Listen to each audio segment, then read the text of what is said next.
நண்பர்களே, எங்கேயோ தொலைஞ்சு போனவன் எங்கடா திரும்ப வந்திருக்கானேன்னு பார்க்குறீங்களா? நம்ம வீட்டு வேலை மும்மரமாக போயிட்டு இருந்தனால அதில் முழு ஈடுபாடோட இறங்கி வேலை பார்க்குற மாதிரி ஆயிடுச்சு. அந்த வேலைக்கு இடையில வீடியோவும் எடுக்க முடியல, சரியாக ஜிம்முக்கும் போக முடியல. இதுக்கப்புறம் வீடியோ போடாததுக்கு விளக்கம் சொல்லாமல் அன்னன்னைக்கு வீடியோவை அன்னன்னைக்கே கரெக்டாக போடுறேன். இன்னைக்கு ஞாயிற்றுக்கிழமைன்றனால ஜாலியாக உட்காந்து டிவி பாட்டு காஃபி குடிச்சிட்டு இருந்தேன். எங்கள் அம்மா வாடா ஏனிக்கு பெயிண்ட் அடிக்கணும்னு சொல்லி கூப்பிட்டாங்க.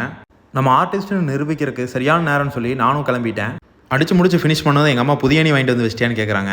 அப்படியே அந்த பாராட்டை வாங்கிட்டு வந்த வேலையை பார்த்தது போதும், சொந்த வேலையை பார்க்க கிளம்பலான்னு சொல்லி கிளம்பி ஹேர் கட் பண்ணலான்னு போனேன். போகும்போதே எனக்கு தெரியும் இன்றைக்கி சண்டேன்றனால செம கூட்டமாக இருக்கும். அதனால் 2 வாட்டர்மெலன் ஜூஸை வாங்கி குடிச்சிட்டு போய் ஜம்முன்னு உட்காந்துட்டேன்.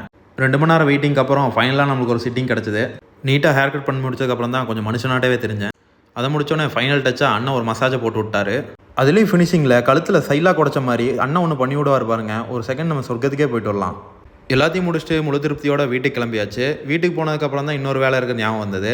வீட்டுக்கு வந்து குளிச்சு ஃப்ரெஷ் ஆகிட்டு நல்லா ஃபுல்லாக சாப்பிட்டு கோயம்புத்தூர் கிளம்பிட்டேன். வீட்டிலேருந்து வண்டி எடுத்துகிட்டு நேராக பல்லடம் போயிட்டு அங்கே ஸ்டாண்டில் 15 ரூபா கொடுத்து பத்திரமா பக்காவாக போட்டாச்சு. ஏன் ஸ்டாண்டில் போட்டோன்னா இன்றைக்கி நம்ம பைக்கில் போக போகிறதில்ல, பஸ்ஸில் போக போகிறோம்.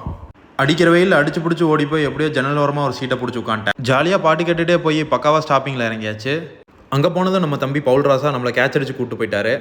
இவர் தான் நம்ம தம்பி பவுல் ராசா. நம்ம என்ன உதவி கேட்டாலும் எங்கே இருந்தாலும் வந்து நிற்பார். ஃபஸ்ட்டு ஒரு கடைக்கு போய் ட்ரைபாடு ஃபோன் கேஸ்லாம் வாங்கினோம். அங்கே கொஞ்சம் வீடியோ எடுக்க முடியல, மன்னிச்சிக்கங்க. அதை முடிச்சுட்டு பக்கத்துலேயே ஒரு கடையில் ஸ்லிப்பர்ஸ் வாங்கலான்னு போனோம். அங்கே போய் 10-15 செருப்பை போட்டு பார்த்து நீண்ட போராட்டத்துக்கு பிறகு ஒரு செருப்பு எடுத்துட்டேன். இதுக்கப்புறம் தான் நம்ம கொஞ்சம் மெயினான பொருட்கள்லாம் வாங்கணும். அதனால் நேராக இங்கேருந்து கிளம்பி லூலு மாலுக்கு போயிட்டோம். இங்கே இல்லாத பொருட்களே இல்லைன்னு நினச்சி தான் உள்ளே போனோம். ஆனால் பெரிய ஏமாற்றம், நம்ம தேடி வந்த பொருள் எதுவுமே இங்கே இல்லை.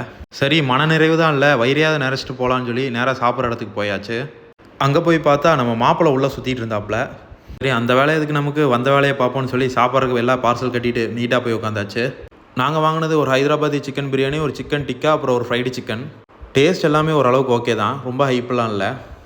அதை முடிச்சுட்டு அப்படியே அங்கேருந்து கிளம்பிட்டோம். தம்பி நம்மளை பக்காவாக பஸ் ஏற்றி விட்டாப்புல. நம்மளும் சேஃபாக வீட்டுக்கு வந்துட்டோம். பாய்.